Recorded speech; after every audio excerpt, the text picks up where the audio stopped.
Hello everybody, Tite back in another video. Alright my tennis friends all around the world, it is time for quarterfinals at Australian Open 2024, and this is a preview video to talk about the quarterfinals, how I do believe they will end, what will happen, who will win, etc, etc.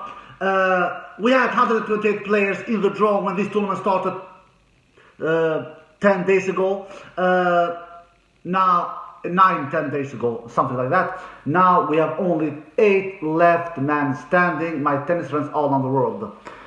And without any further ado, because I'm actually a little hurry, I need to go to and get my kids in the kindergarten, so I will start the video right now. Alright, we're gonna start from the top section of the draw, because they will play the quarterfinals first, which will be tomorrow. Yeah, my tennis friends all over the world, let's get into this. The first one is between Djokovic and Fritz. Look, the head-to-head is 8-love to Novak Djokovic. Taylor Fritz has never defeated Novak Djokovic. Djokovic is a huge favorite here. If Djokovic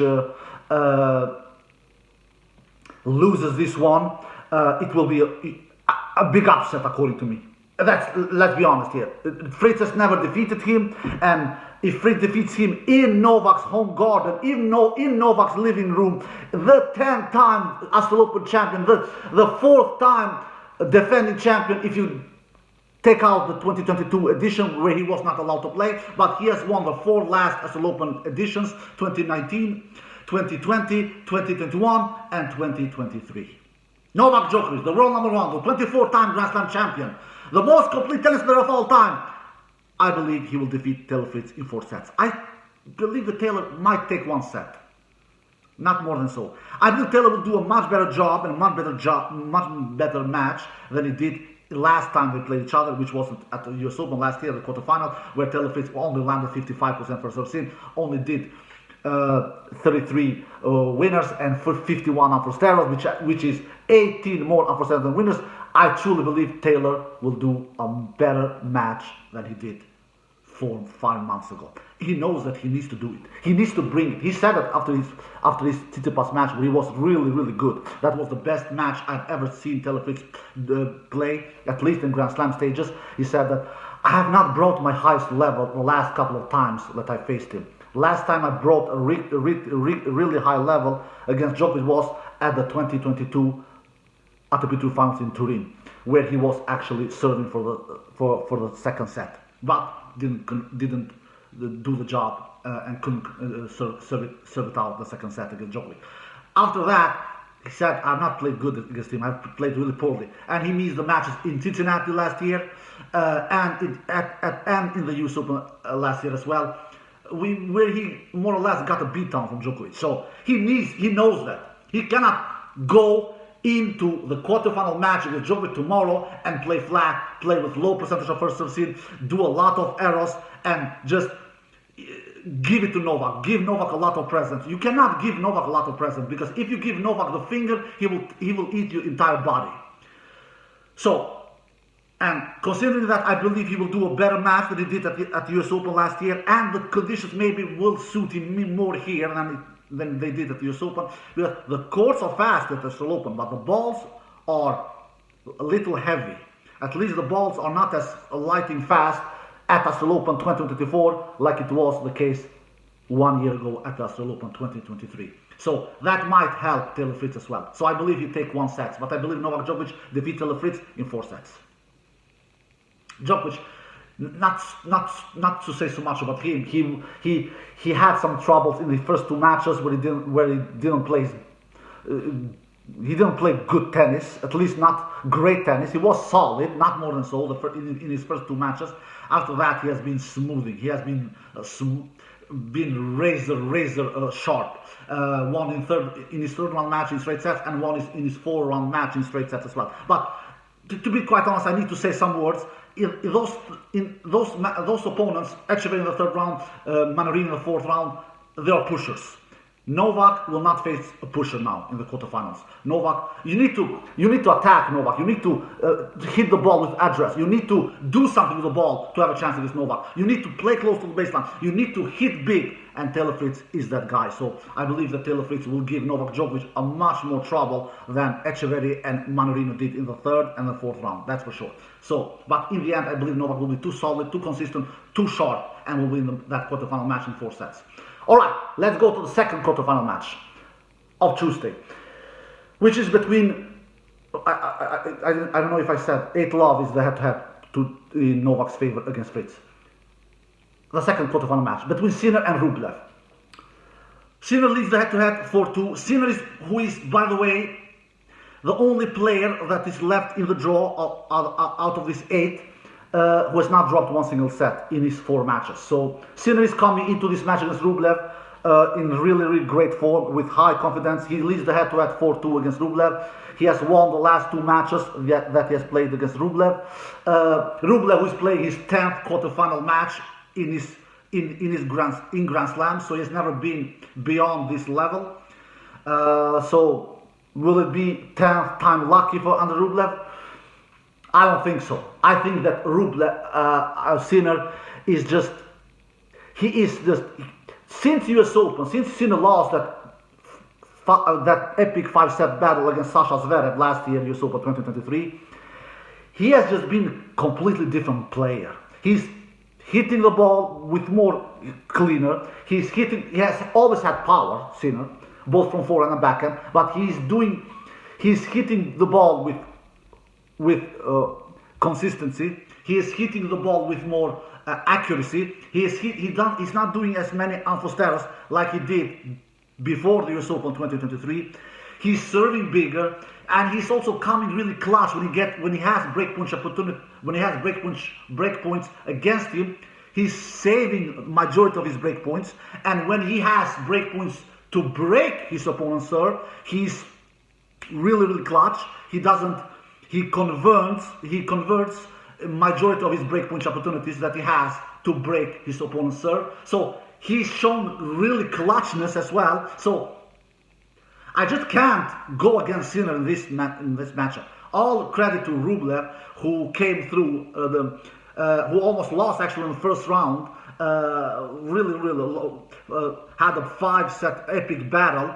Rublev's toughest match in his 4 matches that he has won at Australian Open this year, 2024, has been actually the first round, where he was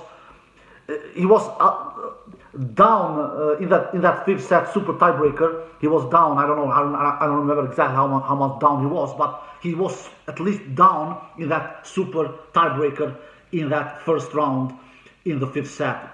He was down in the score, but he turned that around and won that battle. But he almost lost that first round, Rublev. After that, he has not been in trouble besides against Rublev, besides against de Minaur in the 4th round, where he was 2-1 down, but to be quite honest, he never was in trouble losing.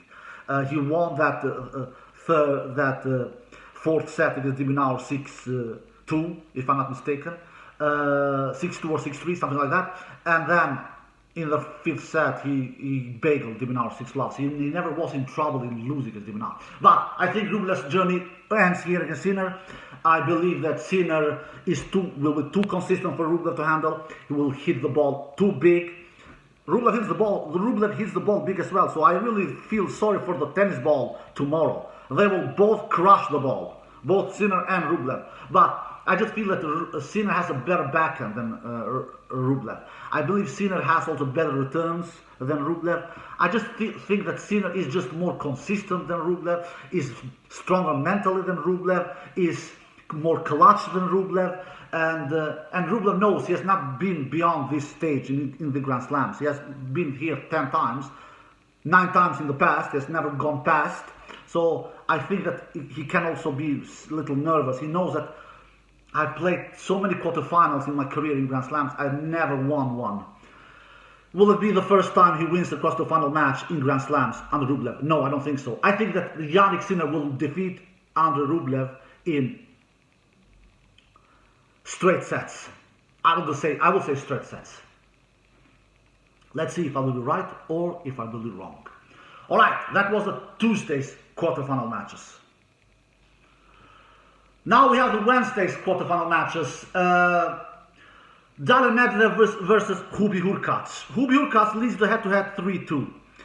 Daniil Medvedev has had up and down journey, to be quite honest. He has lost some sets here and there. The toughest battle he had was in the second round against Emil Ruusuvuori, the Finn guy, which I'm not surprised that Emil Ruusuvuori took Daniil Medvedev to that big fight. Because Emil Ruusuvuori is a really good ball striker. So, and Daniil Medvedev was 2 sets to love down against Emil Ruusuvuori, but he turned that around and won in the end in 5 sets. After that, he has not been, he's not played any 5-set battle. He has won in straight sets or in 4 sets. So now in his 4th round match against Borges, the player who defeated Grigor Dimitrov in the 3rd round, he lost 1 set, but I saw the patches of the match, Medvedev and that Borges guy. I was not super impressed from Medvedev, to be quite honest. He was up and down. Yeah, he won in 4 sets. He never was in trouble losing that match, but 13 aces, 11 double faults. He won 75% behind his first serve, Medvedev, which is good. It is not crazy good, but it is good. He won 45% behind his second serve, Medvedev, against Borges. He did 34 winners and 34 Anfrosteros, so he was even Steven in the Anfrosteros and winners department there. So it was not like Medvedev's performance in the 4th round made me just to open my mouth and say wow, and just open my eyes or call it what you want. It was a decent performance from Medvedev against Borges. Not more than so, to be quite honest. So Medvedev he has been solid in his 4 matches, but he has not been super impressed. He has at least not impressed me crazy much. He will face Hubi Hurkacz, who I said leads the head-to-head against Medvedev 3-2, and Hubi Hurkacz has won the last 2 matches against Medvedev. But they have not faced each other in 2 years' time, since 2022. They didn't face each other one single time in last year, 2023. So Medvedev doesn't like playing Hubi Hurkacz. And Hubi Hurkacz was really impressive in his 4th round match against Holger Rune Killer, player who defeated Holger Rune in the 2nd round, for the French dude. So Hurkacz was just insane good. Insane good. Yeah, he played against not a super famous player, but the French dude has won 3 matches. And he defeated a top 10 player on the way, Holger Rune, which Holger Rune is super inconsistent, to be quite honest. So, but he at least is a top 10 player in the world, Holger Rune. So Hubi Hurkacz didn't take his 4th round opponent lightly. He for sure didn't do, and he showed that on the court. He did 11 aces, 1 double fault, won unbelievably 91% behind his first serve. 91% Hubi Hurkacz. 76% behind his second serve. Did 41 winners and 25 Anfrosteros. That is 16 more winners than Anfrosteros.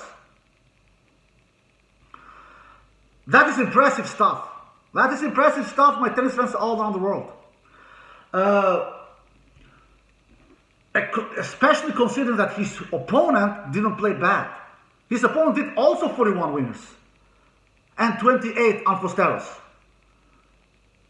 So his opponent was positive in the winner Anfrosteros stat. He did 13 more winners than Anfrosteros, his opponent. Hubi Hurkacz was even better. He did 16 more winners than Anfrosteros. So it was not like the French dude defeated himself. No, it was Hubi Hurkacz who showed a great mode level, maybe even a beast mode level, and defeated him in straight sets. So I believe actually I will change my pick. I usually don't change my picks. I have had Daniil Medvedev going to the semi-final, and because I had him on my 4th place when this event started. But I think that Hubi Hurkacz will defeat Medvedev. I don't know, I have that feeling. I have the feeling that Hubert Hurkacz will be so difficult for Medvedev to break, and if Hubert Hurkacz takes this, we will see some tie breaks for sure, 1 or 2 tie breaks, and if the match when they will get to a tie break, I will favor Hubert Hurkacz winning those tie breaks because he has a better serve than Medvedev. He has a better serve. So, and you can see in the head-to-head that Medvedev has lost against Hubert Hurkacz 3 times. Okay, so last time Medvedev defeated Hubert Hurkacz was back in 2021, if I'm not mistaken, which is 3 years ago. All right. So and Hurkacz leads the head-to-head 3-2, like I said. So but I think this will be this is a toss-up match. Really, it is a toss-up match. So I will say that both of them can win this match. For me, this is the hardest match to predict.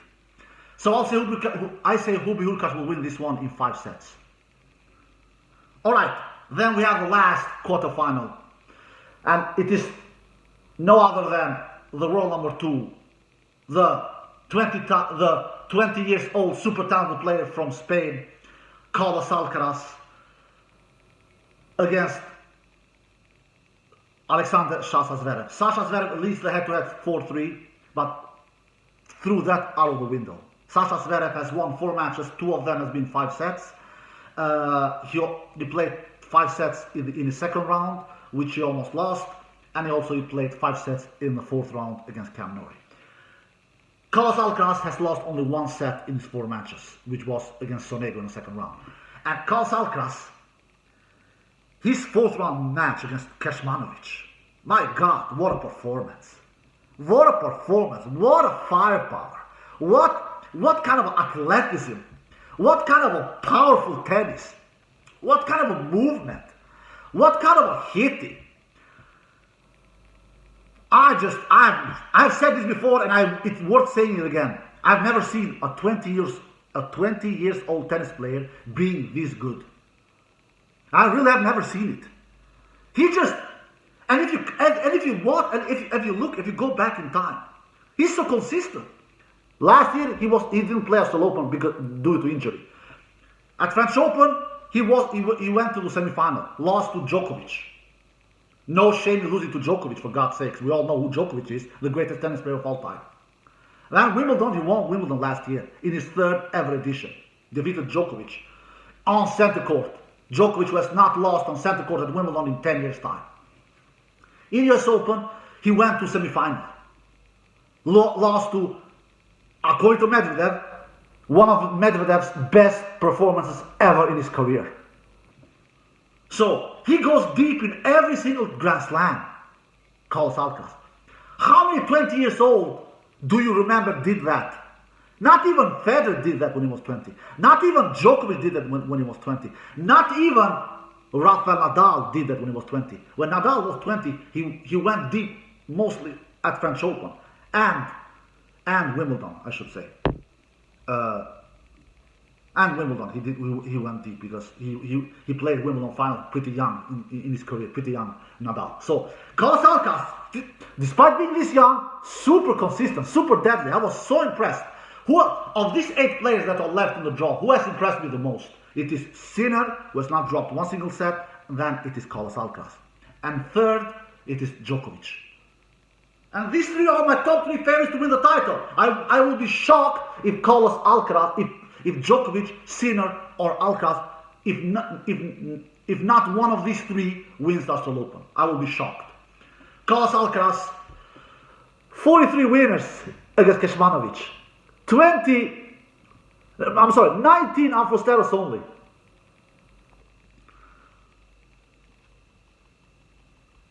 "24 more winners than Amphosteros Carlos Alcaraz did." And it was not like Kecmanovic played bad. Kecmanovic did 14 winners. He couldn't hit through Carlos. And 17 Amphosteros. So Kecmanovic did 3 more Amphosteros than winners. And Kecmanovic tried. He was going for the ball. He was hitting the ball as hard as he could. The dude, Carlos Alcaraz, he's like Usain Bolt of tennis.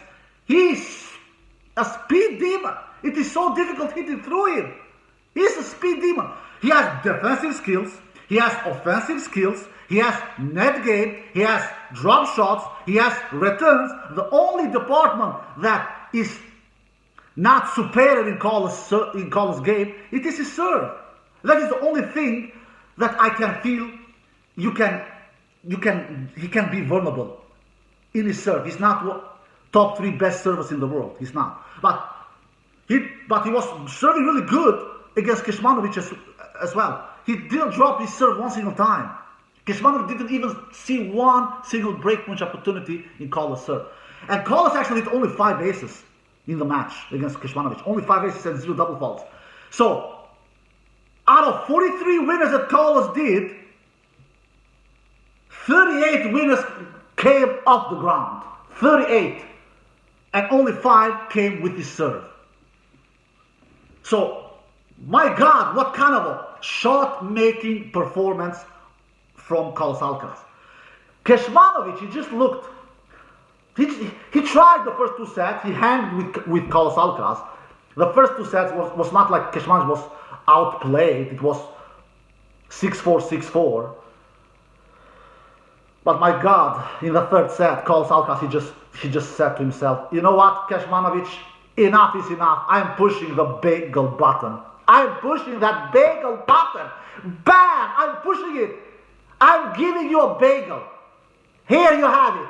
Take it. 6-love in the 3rd set. Poor Kecmanovic. What can we do against this beast? He has everything. He has the whole package. Carlos Alcaraz will be really difficult to defeat, and I don't think that Zverev will defeat him in the quarterfinals. I don't care if Zverev is leading the head-to-head 4-3. I don't give a damn about that. Carlos Alcaraz will defeat Alexander Zverev in the quarterfinal in straight sets. So there you have my 4 opponents that will go, that I believe will go to the semifinal. Djokovic will defeat Fritz in 4 sets. I believe that Sinner will defeat Rublev in straight sets. I believe that Hurkacz will defeat Medvedev in 5 sets. And I believe that Carlos Alcaraz will defeat Sasha Zverev in straight sets. Alright guys, I hope you enjoyed the video. If you did, give it a thumbs up, subscribe, and see you next time. Peace.